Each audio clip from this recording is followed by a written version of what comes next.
Good afternoon, everybody. Tonight, we are going to be learning how to grill on charcoal bratwurst. We have Johnsonville Bratwurst is what I'm featuring tonight. It's going to be Johnsonville Beer Brats and Johnsonville Bratwurst original type. These are not the pre-cooked type, they are the raw, so you got to make sure that they're going to be well done. So without further ado, let's start digging in. You are going to need your grill utensils, which include a grill brush and the grill tongs. You're going to need some lighter fluid, and I prefer to use Kingsford charcoal. So first, you're going to put your charcoal down in the basin. You don't need a huge heaping pile of charcoal, just a small to medium hill of charcoal is fine. You can tell, I'll give you a little point of reference here, that it's not very much room that you need. It's not very much charcoal at all.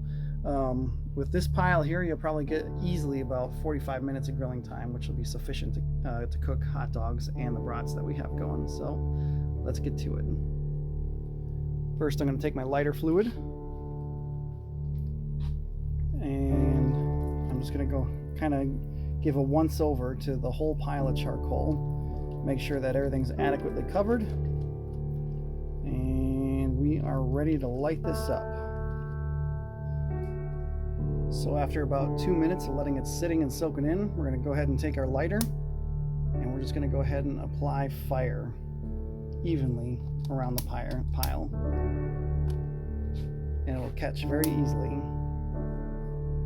There we go.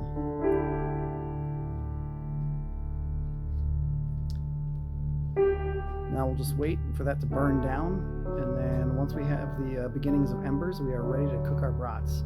This process is going to take about maybe 10 minutes or so. We'll see you on the other side.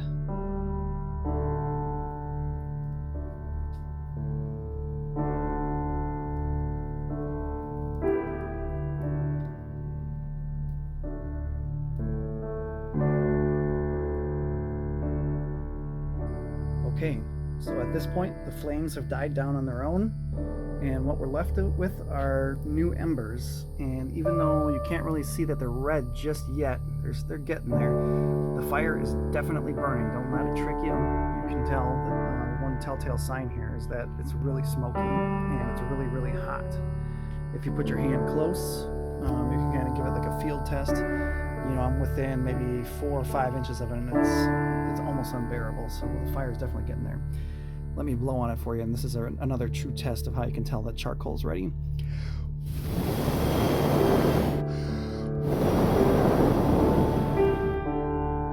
So it won't be long now until that's ready to cook on. So that's what you're kind of looking for in regards to charcoal.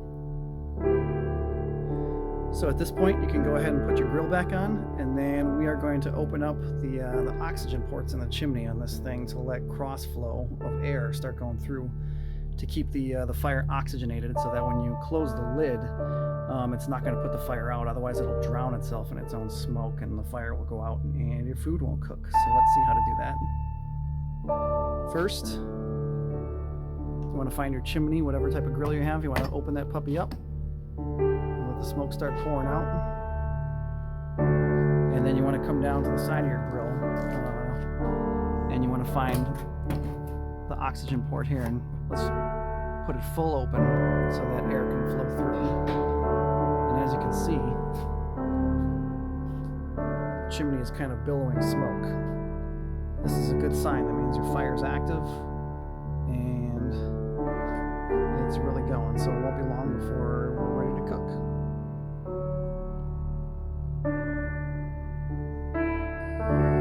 So if you look down below your grate now, I open the grill back up, and you can see that the embers are starting to turn red. We are ready to cook. One quick thing you're going to want to do is scrape off your grate, your cooking surface.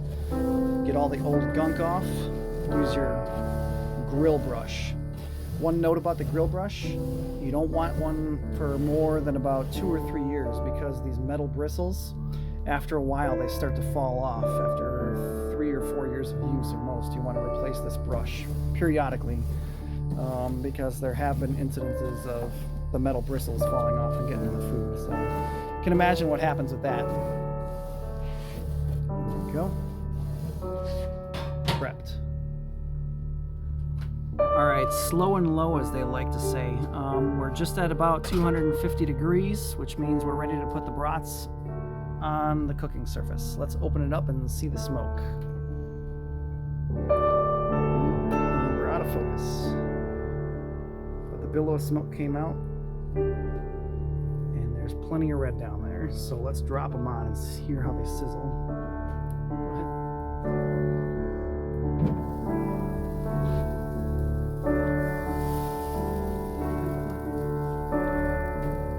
Got my trusty assistant, Michael Jr. with me. Michael III, actually.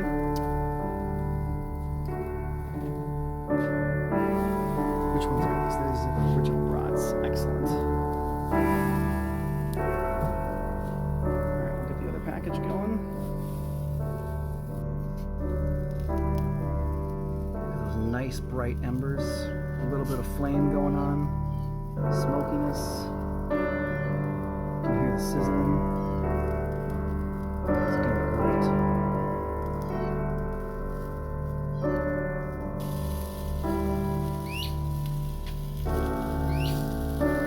This is gonna be perfect.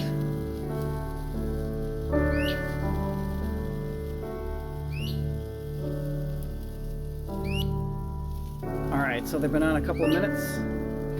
Let's go ahead and rotate them for the first time and see how they're doing underneath. Oh yeah. It's the perfect amount of heat. Excellent. The originals are on the right, beer brats are on the left. And just as a finishing touch, with the last couple of minutes of grilling, we're going to go ahead and put some ballpark franks on.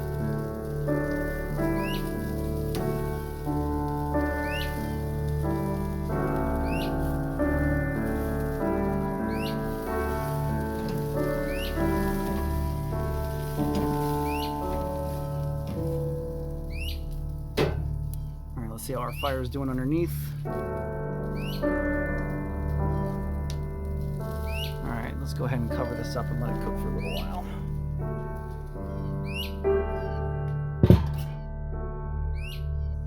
Okay, as you can see, our temperature is still hovering right around 250. That's perfect. Slow and low, as they say. Open up our grill. You can see the smoke just pouring out, the billowing smoke. That's a very good sign. Listen to the sizzle. Brats are coming along perfectly. If you have a temperature that's too hot, what can happen is you get scorching, and then your outside will be overdone, but your inside might be undercooked because you're not willing to keep them on the fire long enough to cook the insides evenly. That happens a lot with gas grills. It's personally why I love charcoal. Charcoal gives better flavor, it gives you better control. I think people just don't like it because maybe it's messier and harder to handle, and charcoal is champion when it comes to grilling out. And look at these brats. They're turning out wonderful. Ooh. So now when you get a little bit of a flame up, speaking of control, it's flaming up because of the fat. So you could either use a water spray bottle and just kind of spritz down some of the flames when they shoot up, or you could just simply close the cover, and choking off some of the air will make the fire die down. But we're in good shape here, so.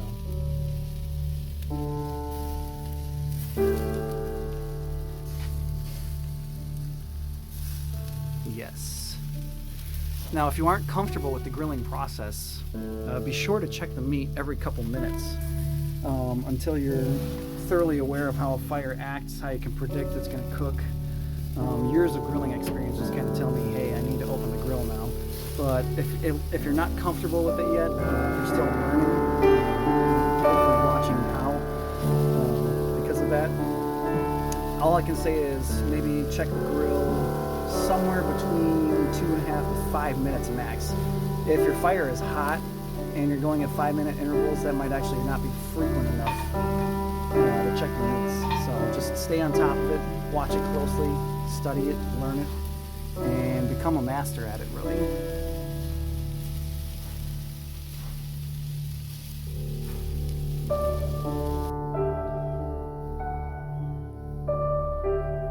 All right, buds, go ahead and open up that grill.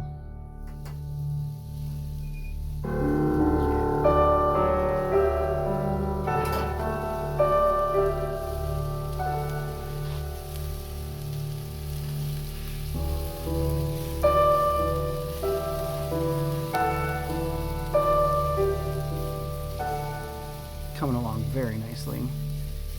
Alright, it's about time to rotate again. It's been another couple minutes. Alright, so at this point, they're becoming a golden dark. So maybe just a few more minutes max. And again, if you're not comfortable with this or familiar with this process, you may want to just check the middle of one of them. Just take a fork and a knife and cut through the side, through the middle. Check the interior. If it's pink, you have to go longer. You have to keep them on a little while longer. But if it looks gray or brown on the inside, well cooked, you know that you're on your way to perfection. And look at the grease just pouring out of those things. Excellent.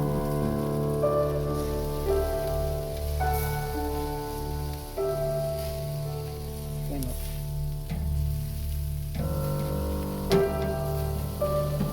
Alright, just kind of adjust them. If you feel something is starting to get overcooked, you can move something off to the side. We don't have to do that with this just yet. But there's plenty of space on this grill if you want to keep things warm. You could just move them to an open spot where there's not open flame or embers, and they'll stay plenty warm but won't necessarily actively be cooking anymore, or minimally cooking.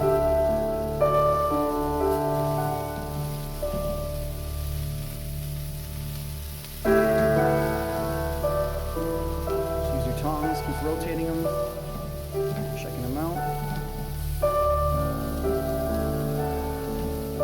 I'd say maybe a couple more minutes and we're going to be putting our hot dogs on.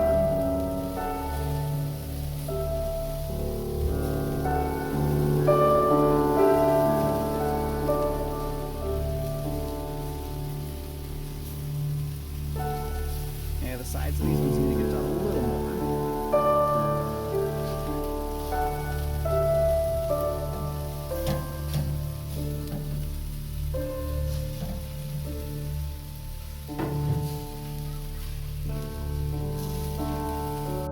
Okay, so they were covered for another couple minutes. Go ahead and open that puppy again. Yeah, step out of the way before you get smoked out. And let's check it out. Yes, alright. These are absolutely, let's turn these one final time. They're getting nice and dark brown now. That's what you want. You can see those grill lines.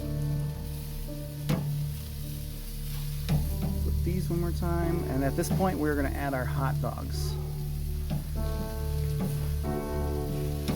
That's beautiful.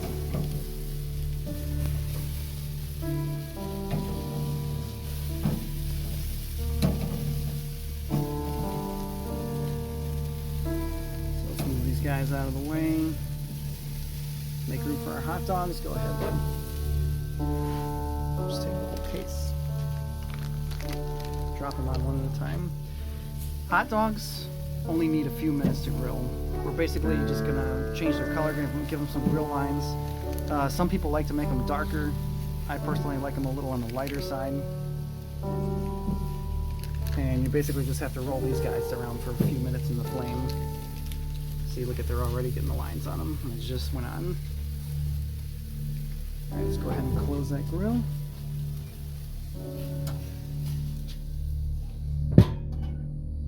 Okay, so one final time, you can tell temperature at a steady 250 degrees Fahrenheit. Let's open it up and see how we're doing.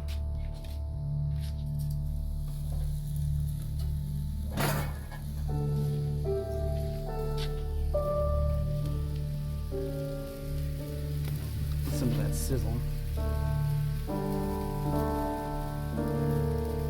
Alright, I bet everything's just about ready. Yeah, the hot dogs are light. That's the way you like it, right? But it's just a little cooked.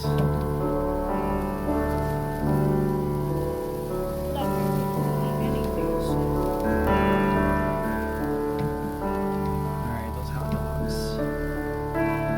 Got just a little bit of cookness on them. Now for a couple minutes. Rotate these guys one more time. Just take a one final look.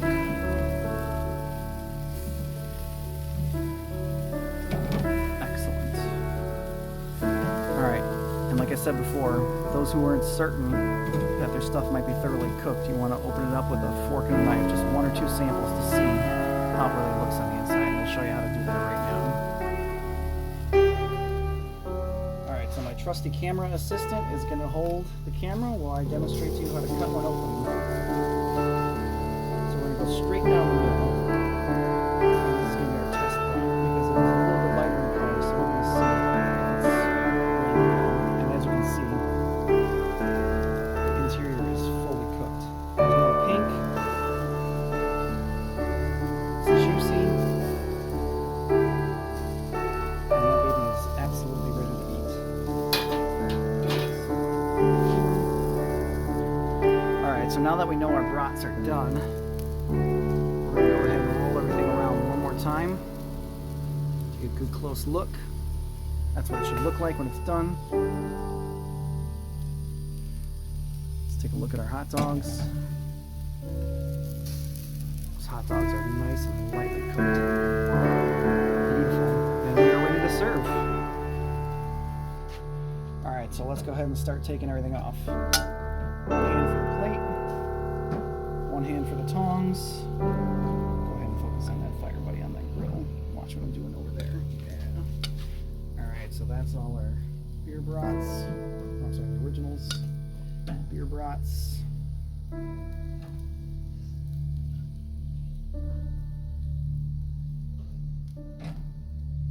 Beautiful. And we'll stick our hot dogs on the same plate as well.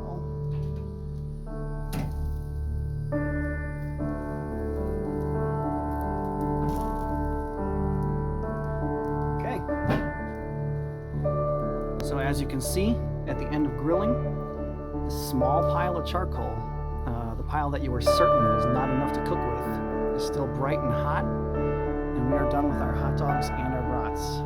Here's the end result.